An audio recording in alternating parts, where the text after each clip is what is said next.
गांव में रहना आसान नहीं है। गांव में एक एक घर में 7-7 8-8 लड़के हैं। अपने घर में लड़ेंगे तो खुद ही को मार डालेंगे, तो बगल वाला खुशी है तो उससे लड़ो ना। और वो चिल्लाने लगी स्टेडियम में, जीजू ये मार लो, उठा उठा के की। मत करिए बदतमीजी। और हिंदुस्तान खासकर उत्तर भारत के आदमी को दो चीजों से बहुत लगाव है, बहुत प्यार।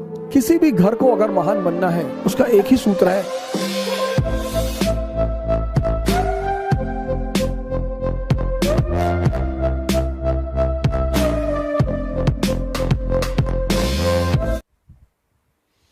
किसी भी घर को अगर महान बनना है,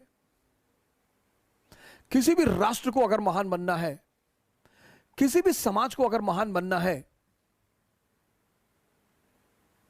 उसका एक ही सूत्र है, आंतरिक स्थिरता और शांति। Internal peace and stability.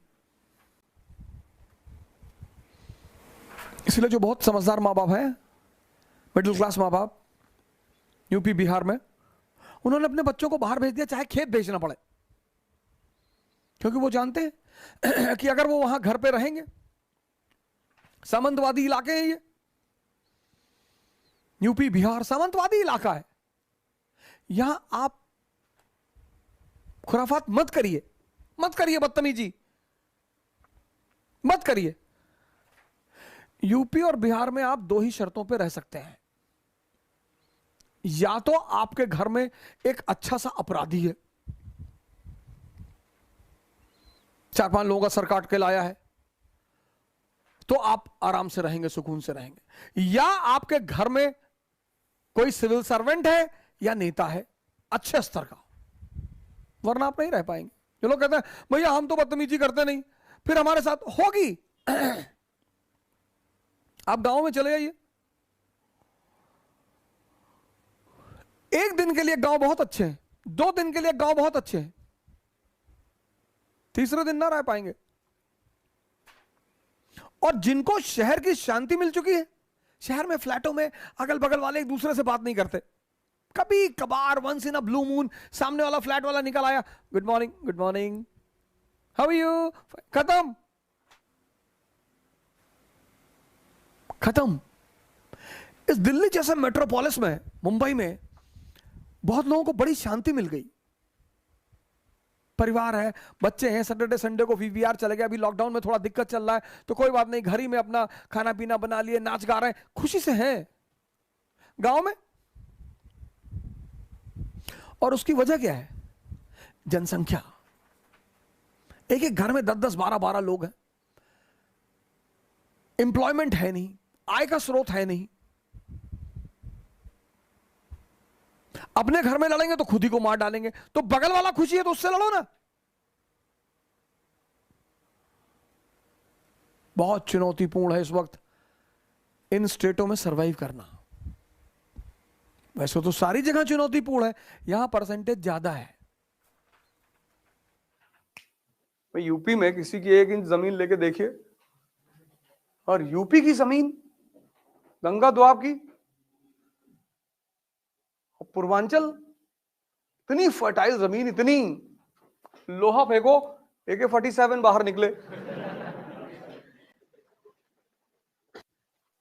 आज भी तुम्हारे पास अगर गांव में 2 एकड़ जमीन है ना, 2, और घर के सामने एक ट्रैक्टर है और बुलेट रखे हो तुम, उस पर लिखा है महाकाल,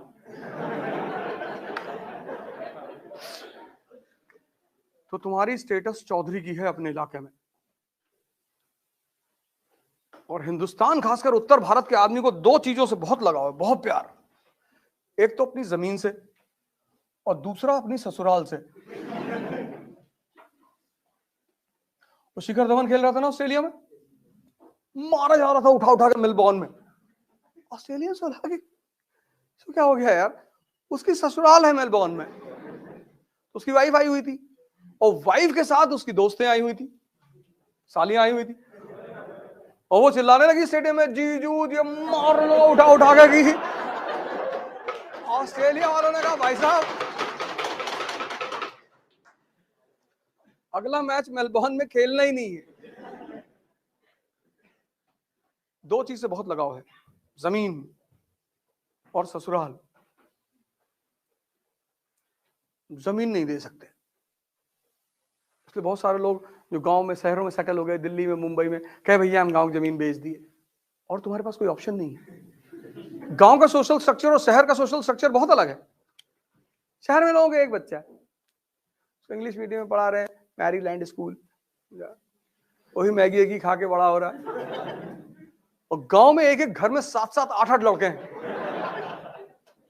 8 लड़के, 6 बंबई में कमा रहे हैं, एक जेल में है, दूसरा कचहरी में खड़ा रहता है दिन भर। नहीं, तुम जब भी कचहरी जाओगे एक आदमी तुम्हें वहां मिलेगा, जब भी जाओगे तुम्हें मिलेगा कि कहा तिवारी, अरे वो देवरिया वाले केस में पेशी लगी। कुमार विश्वास से किसी ने पूछा कि दिल्ली के लड़के और यूपी के लड़कों में क्या फर्क है, बड़ा अच्छा आंसर दिया उसने, कहा दिल्ली के लड़के जवान होते हैं तो डेट पे जाते हैं, और यूपी के लड़के जवान होते हैं तो तारीख पे जाते हैं।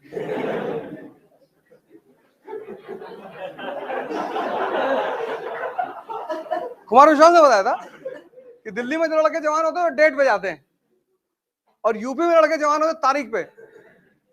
कि वो देवरिया वाला जो कांड हुआ था, सर काट लाए, हाँ सर काट लाए।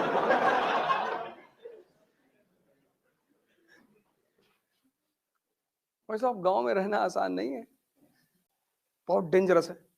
कौन कहां आग लगा रहा है किसी को नहीं पता। हम अभी आए 2 दिन पहले, गांव में ही थे। हम सब डिस्टेंस बना के रखते हैं, हमको जानते हैं सज्जन आदमी है। इसलिए हिंदुस्तान में वो तबका हमेशा शक्तिशाली रहा जिसका जमीन पे कब्जा रहा। इसलिए ब्राह्मणों ने इस देश में आज तक रिजर्वेशन का विरोध ही नहीं किया, क्योंकि जमीनें आज भी उनके पास हैं, उनको नौकरी चाहिए ही नहीं। रिजर्वेशन देके उन्होंने भारत में क्रांति को टाल दिया। माओवाद दे रिजर्वेशन, ले आओ नौकरी करो। तो जब घर में, और नौकरी में क्या है, एजुकेशन, एजुकेशन में क्या है, कैरेक्टर सर्टिफिकेट। तुम्हारा कॉलेज स्कूल का टीचर कैसे तुम्हें धमकी देता है कि लिख देंगे,